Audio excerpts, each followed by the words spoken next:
હારિત શુક્લા ખુદ ઝી 24 કલાક સાથે જોડાઈ ગયા છે। શુક્લા સાહેબ, આપનું સ્વાગત।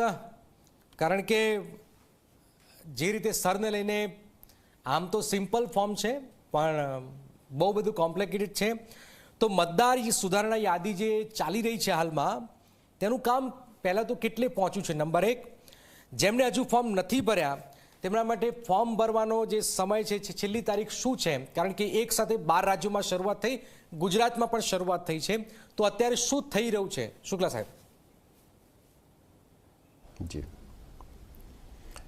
અત્યારે જ્યારે ઇલેક્શન કમિશન ઓફ ઇન્ડિયા દ્વારા 27 ઓક્ટોબરે SIRની ઘોષણા કરવામાં આવી, એના પછી ખૂબ ટૂંકા સમયમાં ગુજરાતના જે 5 કરોડ 8 લાખ મતદાતાઓ છે એ બધાને ઘરે ફોર્મ્સ પ્રિન્ટ કરીને પહોંચાડવામાં આવ્યું છે અને અત્યારે લગભગ રાજ્યના તમામ મતદારો સુધી આ ફોર્મ્સ પહોંચી ગયા છે। અત્યારે અમારા જે BLOs છે એમને એ ફોર્મ્સ ભરવામાં મદદ કરી રહ્યા છે। જે રીતે આપે કીધું એ પ્રમાણે ફોર્મ્સ ભરવાનું સરળ છે અને છતાં કોઈને બી મુશ્કેલી થતી હોય તો અમારા BLOs એમને 3 વખત સંપર્ક કરશે, ફોર્મ્સ ભરવામાં એમની મદદ કરશે। મારી બધા મતદાતાઓને અપીલ છે કે એ એન્યુમરેશન ફોર્મ્સ આપ ભરીને આપના BLOને પરત કરો। 4 ડિસેમ્બર પહેલાં જેટલા બી લોકોનો ફોર્મ્સ પરત આવી જશે એ બધાનું નામ મતદાર યાદીની ડ્રાફ્ટ લિસ્ટમાં સમાવિષ્ટ કરવામાં આવશે। ઓકે શુક્લા સાહેબ, સવાલ એ છે કે ધારો કે કોઈ વ્યક્તિ બહાર છે, મતલબ કે વિદેશ છે અથવા બીજા રાજ્યોમાં છે, બહાર ગામ છે અને એ ફોર્મ નથી ભરી શકતો, તો શું એ વ્યક્તિનું જે છે મતદાર યાદીમાંથી નામ કમી થઈ જશે?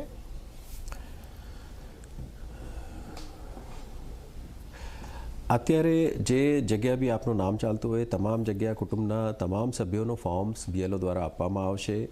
અગર માન લો એકાદ કોઈ બી સભ્ય બહાર છે, રાજ્યના બહાર છે યા બહાર છે પર સામાન્ય રીતે ત્યાં જ વસાવટ કરતા હોય તો એ એમના જે કુટુંબના બીજા સંબંધીઓ છે એ એમના વતી ફોર્મ્સ ભરીને સબમિટ કરી શકે અને એ BLO સ્વીકાર કરશે।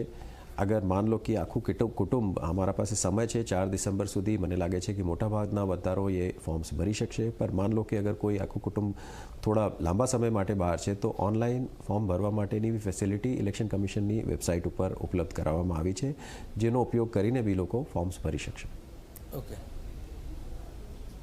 સાહેબ, એક સવાલ, એક પિતાની જે વિગતો છે, દાખલા તરીકે ફોર્મ તો લીધું, મેં જોયું પોતે ફોર્મ, એમાં 2002ની યાદી જોવાની છે અને કયા વર્ષની, બીજા વર્ષની છે નંબર 1, અને કોઈ પણ ફોર્મ ભરવાનું હોય તો ફોર્મની પાછળમાં બધું લખેલું હોય છે, આમાં બહુ ગોટાળો થઈ રહ્યો છે, બહુ કન્ફ્યુઝન થઈ રહ્યું છે। 2002નું આજે 2025 છે, 2002નું તમે લખવાની વાત કરી રહ્યા છો તો ઘણા ક્યાં ખબર હશે આ બધી વાતો? આ એક કોમ્પ્લિકેટેડ થઈ રહ્યું છે।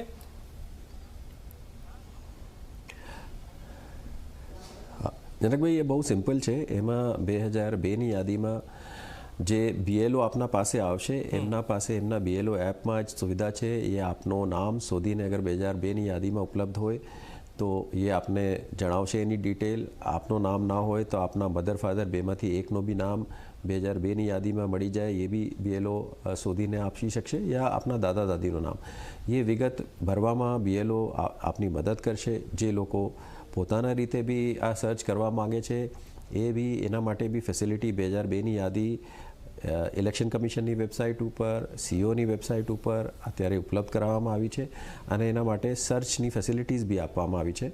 બટ હું માનું છું કે અગર એ BLOના સહયોગથી આ ફોર્મ ભરશે તો બહુ સહેલાઈથી એ કરી શકશે અને એના માટે એક વિશેષ ઝુંબેશ અમે 15-16 તારીખે કરી હતી, હવે 22-23 તારીખે બી અમે વિશેષ ઝુંબેશ કરવાના છીએ, જ્યારે BLO મતદાન મથક ઉપર એ દિવસે સવારે 9 વાગ્યાથી 1 વાગે ઉપલબ્ધ રહેશે। એટલે જે લોકો BLOનો સંપર્ક ના કરી શક્યા હોય એ પોતાના મતદાન મથક ઉપર જઈને બી BLOની મદદથી આ ફોર્મ્સ, આ ડિટેલ્સ મેળવી શકશે અને ભરી શકશે। શુક્લા સાહેબ, એક સવાલ એ છે કે ફોર્મ ભરી દીધું પણ એમાં ભૂલ છે, મોબાઈલ નંબરનો ભૂલ છે, કોઈક એડ્રેસ ભૂલ છે, તો એની ખરાઈ કોણ કરશે? એ કઈ રીતે જાણકારી મતદાર છે મેળવી શકશે?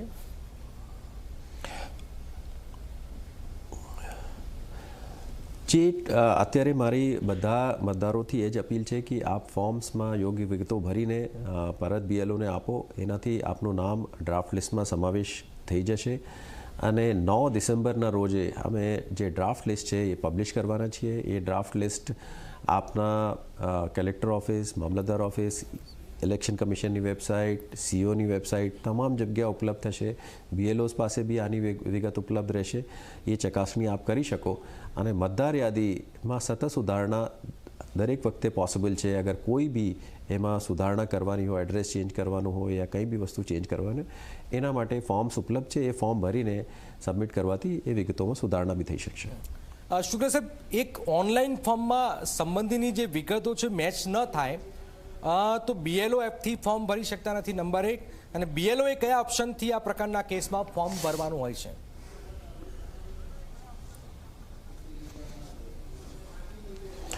BLOને આપ સંપૂર્ણ વિગતો આપશો કે આપ 2002માં ક્યાં રહેતા હતા યા આપના ફેમિલીના મેમ્બર્સ ક્યાં રહેતા હતા. એટલે અગર ડેટા ઉપલબ્ધ હશે અને એ નામો ઉપલબ્ધ હશે તે ચોક્કસ શોધીને આપી શકશે અને એ વિગતો આપ ભરી શકો છો. બટ અગર એ વિગત ઉપલબ્ધ ના હોય તો BLO આપને ગાઈડ કરશે કે કયા ડોક્યુમેન્ટ્સ આપને સબમિટ કરવાના રહેશે. અત્યારે એ ડોક્યુમેન્ટ્સ આપવાનું ફરજિયાત નથી, પણ એ ડોક્યુમેન્ટ્સ જ્યારે આપને સબમિટ કરશો ત્યારે ફાઇનલ યાદીમાં બી આપનો સમાવેશ કરવામાં આવશે. સાહેબ, એક ફોર્મ જે છે ગુજરાતીમાં છે, મેં જોયું, પણ મેં એનું ભર્યું અંગ્રેજીમાં. તો સ્પેલિંગ મિસ્ટેક આવે તો ડેટા એન્ટ્રીમાં કોઈક મુશ્કેલી આવે તો મતદારોએ શું કરવાનું રહેશે એમાં? કારણ કે આ બહુ મુશ્કેલી છે. અત્યારે જે બી આ ફોર્મ સબમિટ કરશો એ BLOsને આપશો તો BLO એમના ઉપરથી ડેટા એન્ટ્રી કરશે, એના BLO એપમાં એની એન્ટ્રી કરશે અને એની પહોંચ આપને આપશે. આપ ત્યારે બી એની ખરાઈ કરી શકો છો કે કઈ રીતે એન્ટ્રી કરવામાં આવી છે અને BLOને મદદથી સાચી વિગત એમાં આપ આપી શકો છો.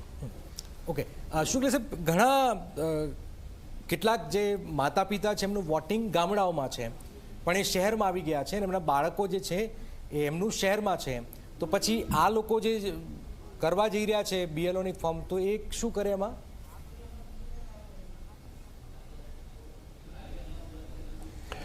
જ્યાં બી જે બી મતદારનું નામ જ્યાં મતદાર યાદીમાં અત્યારે ચાલે છે એ જગ્યાએ એમનું ફોર્મ BLO દ્વારા આપવામાં આવશે. એ ફોર્મમાં સંપૂર્ણ વિગત ભરીને BLOને સબમિટ કરશે તો એ જગ્યાએ એમનું નામ ચાલુ રહેશે. જ્યાં બી અત્યારે આપની વસવાટ છે, અગર એવી જગ્યા નવી જગ્યાએ આપને ફોર્મ ચેન્જ કરવાનું છે તો એના માટે અલગ ફોર્મ નંબર 8 અવેલેબલ છે. એ ભર્યાથી આપનું નામ ત્યાંથી બીજી જગ્યાથી નવી જગ્યા શિફ્ટ બી થઈ શકે. તો સાહેબ, આના માટે કોઈ સ્પેશિયલ કેમ્પ કે કોઈ આયોજન દર શનિ રવિ તો થઈ જ રહ્યું છે, પણ ઘણા બધા શિક્ષકોને મુશ્કેલીઓ પણ પડી રહી છે અને મતદારો પણ હજુ પણ એટલા કન્ફ્યુઝ છે ને કે એમાં શું કરવું. તો આના માટે તમારા તરફથી, જાણે કે ઇલેક્શન કમિશન તરફથી કોઈ ખાસ એના માટે વિશેષ કોઈ કાર્યક્રમો થઈ રહ્યા છે ને?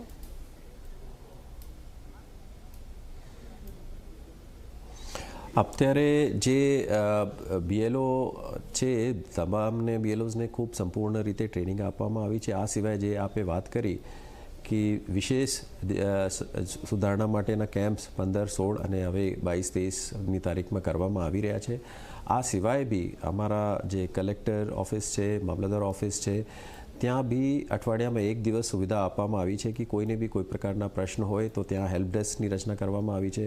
ત્યાં બી મદદ લઈને એમને વિગત પૂરી કરવામાં મદદ આપવામાં આવશે અને કોઈ બી એના પ્રશ્નો હોય એ બી હલ કરવામાં આવશે. સરકાર અલગ અલગ માધ્યમોથી, છાપાના માધ્યમથી, સોશિયલ મીડિયાના માધ્યમથી, ટીવીના માધ્યમથી SIRને લગતી તમામ જાણકારી ઉપલબ્ધ કરાવવાનો પ્રયાસ કરી રહી છે અને મને સંપૂર્ણ ખાતરી છે કે અમારા જે BLOs અને અમારા મતદારોના સહયોગથી તમામ ડિટેલ્સ અમને સમયસર મળશે અને એક કોઈ બી એલિજિબલ વોટર જે ગુજરાતના છે તમામનો સમાવેશ 4 તારીખની ડ્રાફ્ટ યાદીમાં 9 તારીખ જે 9 ડિસેમ્બરમાં ડ્રાફ્ટ યાદી પબ્લિશ થશે એમાં તમામનો નામોનો સમાવેશ થઈ જશે. ઓકે સાહેબ, છેલ્લો સવાલ. મતદારો જે છે બહુ ડરી જાય છે આવી સ્થિતિમાં કે મારું નામ તો કમી નહીં થઈ જાય ને, હું કદાચ ફોર્મ લેટ કરીશ અથવા કોઈ BLO અધિકારી કે ચૂંટણી અધિકારી કોઈ ફોર્મમાં લોચા મારશે તો મારું નામ જ મતદાર યાદીમાંથી ડિલીટ થઈ જશે. એવું તો છે જ નહીં ને?